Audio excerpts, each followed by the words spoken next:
The fire in the palace kitchen was almost out when it happened. A young, handsome chef leaned over the pot, smiling at the girl beside him. Adaze laughed so loud that the walls shook. She was full of joy, always joking, always dancing, but hidden in the shadows of the door. Ifeoma was watching. Tears rolled down her face. She whispered to herself, "Why does he never look at me?" The palace thought he was just a cook. But what no one knew was this. He was the billionaire's son, sent to choose a bride. But which sister would he choose? The palace of King Obiez was filled with whispers. 4 daughters, 4 different hearts, and one big promise. The king's old friend, a billionaire, had sworn years ago, "Your daughter will marry my son, and together our kingdoms will grow stronger." But the son, Daniel, was far away, studying abroad. No one knew him. No one had seen him in years. So the palace daughters waited. Amara, the first, beautiful, proud, walking with her chin always high. She believed no man was good enough for her. Ngozi, the second, sharp tongue, fiery temper. She could start a fight with her own shadow. Ifeoma, the third, calm, caring, soft.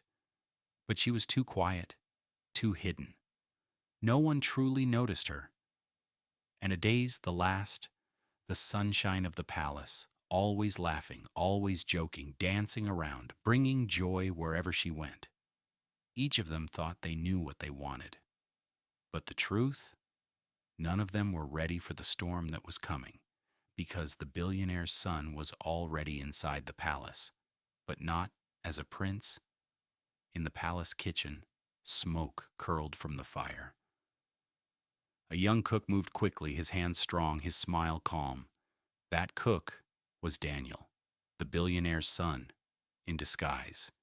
He wanted to see their hearts, not their beauty, not their pride, but their truth. And soon he saw it clearly. Amara walked in, wrinkling her nose. "You cook too slow," she said, throwing down her gold cup. "Remember your place, servant." Daniel bowed gently, but inside he thought, pride covers her eyes. Ngozi stormed in next. "Where is my food? Must I shout before you move?" She grabbed a spoon and slammed it down.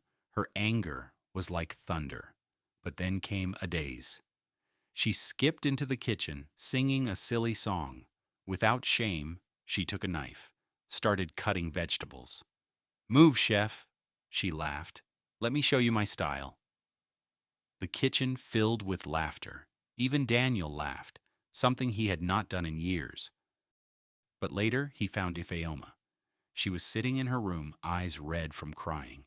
He knocked softly. She looked up, startled. "Why are you crying?" he asked. Her voice trembled. "Because no one sees me. No one hears me." Daniel's heart ached. He wanted to say more.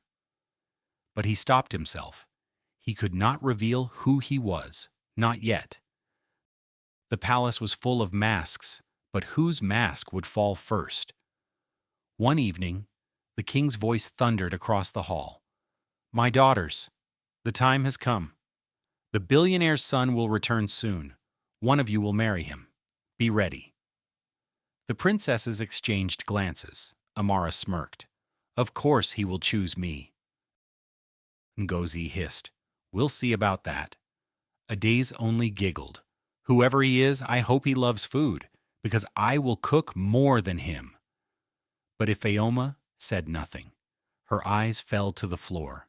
Her heart whispered, "I don't care about the billionaire's son. I only want the cook." She pressed her hand to her chest, hiding the secret that burned inside. But what would happen when she learned the cook's real identity? The palace days grew darker.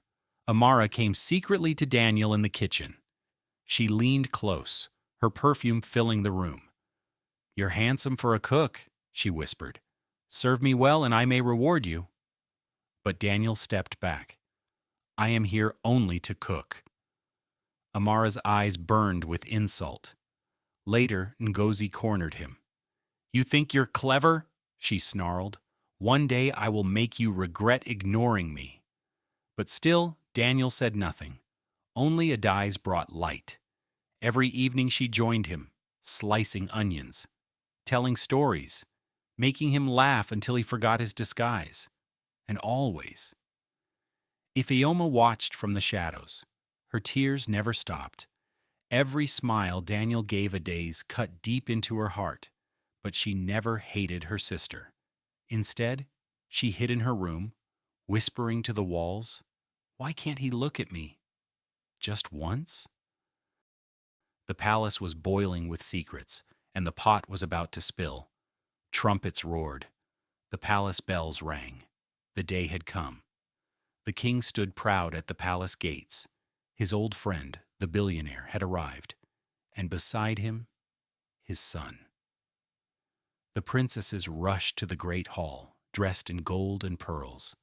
Excitement filled the air. The people whispered, "The billionaire's son has returned. Who will he choose?" The doors opened. The young cook walked in, but this time he wore no apron, no cap. He stood tall, dressed in royal silk, his eyes sharp like the morning sun. The hall went silent. Gasps filled the air. Whispers spread like fire. The cook? The cook is the billionaire's son? The princesses froze in shock. But who would he choose? All eyes watched as Daniel stepped forward. Everyone expected him to point at Adais, the girl who made him laugh. Even Adais herself smiled, ready to be chosen. But Daniel's voice shook the hall. "I choose Ifeoma." The crowd gasped. Amara's jaw dropped. Ngozi's eyes widened in rage. Adai's smile faded, then slowly returned. She clapped her hands with joy, running to hug her sister. Her heart was pure. She was happy for Ifeoma. Tears streamed down Ifeoma's face. For the first time, she was not hidden. She was chosen. The king smiled. The billionaire nodded. And in that moment, the palace learned the truth. Love is not always loud, not always proud, not always laughter. Sometimes love is the quiet heart, the one that waits, even when it hurts. And that day, the cook who was a prince showed everyone. True love hides where no one looks. If you earned anything from this story, comment your thought, like, and also subscribe so you will get notified for our next video.